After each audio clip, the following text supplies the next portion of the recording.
swam it. Janet. The future is ours, so let's plan it. Janet. So please, don't tell me. Eh bien bonsoir tout le monde. Donc ce soir c'est vidéo achat Black Friday et autres cash. Donc on va commencer par le Black Friday. Donc en Black Friday je me suis procuré un coffret Blu-ray, on va dire à moitié steelbook, Schwarzenegger, voilà, qui regroupe Commando, Conan le Barbare, Predator et Terminator. Pour à peine, je crois que j'en ai eu pour 12 € en Black Friday. Donc ensuite, je me suis procuré l'intégrale, enfin qui n'est pas tout à fait une intégrale, étant donné qu'il y a les 4 Indiana Jones avant le 5e et dernier. Donc pour en Blu-ray.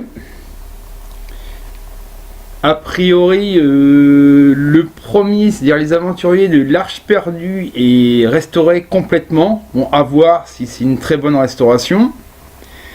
Bon, le 4e, franchement, c'était raté de chez raté. En espérant que le 5e sera meilleur. Donc, en Black Friday, toujours, je me suis procuré en Blu-ray l'intégrale de la série Star Trek. La vraie série, hein, avec William Shatner et Leonard Nimoy. Donc très beau coffret qui regroupe tous les épisodes, sauf l'épisode pilote qu'on peut trouver que à part quand on a de la chance en DVD. Donc là ça devait être à Leclerc. Alors je me suis procuré une série, il s'appelait Mandela, avec Laurence Fishburne, c'est une mini-série. Donc à voir ce que ça donne. Mais je pense que avec Laurence Fishburne ça peut être très bon, voire très mauvais. Des fois il choisit bien ses rôles, alors des fois c'est pas trop ça. Alors je me suis procuré, ça devait être à la Fnac, Ghost Story avec Casey Affleck et Rooney Mara.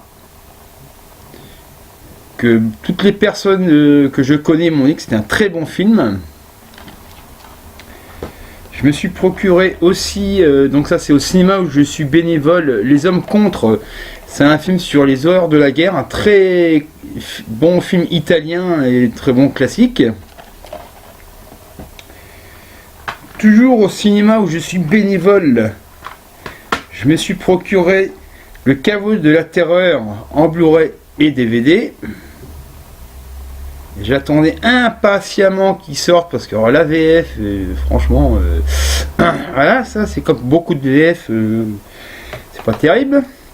Alors, le Inferno, qui a priori n'est plus édité, enfin en rupture de stock chez l'éditeur, mais on peut encore le trouver. Donc avec un livret, le Blu-ray, le DVD. Donc ça c'est un cash, je me suis procuré pour 8 € en steelbook d'occasion, le Scarface, donc avec Al Pacino, le remake du film de Hawks. Donc il est comme ça derrière, et à l'intérieur, donc il se présente comme ceci, voilà, je vais enlever ça, voilà. Et voilà, et comme ceci, voilà, je sais pas si on peut encore le trouver, mais 8 €, moi je pense que d'occasion c'est un très bon prix. Voilà. Et pour terminer, je me suis trouvé une BO d'un film que j'adore, c'est-à-dire Ed Wood. Pour une fois, c'est pas Danny Elfman, mais cette fois-ci c'est Howard Shore. Tim Burton, pour moi, c'est son dernier très bon film. Parce qu'après, voilà, c'était franchement, pour moi, c'est de la soupe. Et pourtant, ça date de 94. Donc pour moi, Tim Burton n'a pas fait de très bons films après 94. Si, il y a encore Mars Attack en 96. Celui-là je l'avais oublié parce que j'adore Mars Attack, mais après surtout quand il a fait, surtout pour les Disney, La planète des singes, ouais, pas terrible, c'est moi qui l'ai arrêté. Donc voilà, donc la prochaine vidéo, je la ferai peut-être fin de semaine, parce que j'aurai des retours. Bon, ben, merci pour ceux qui verront la vidéo et à bientôt.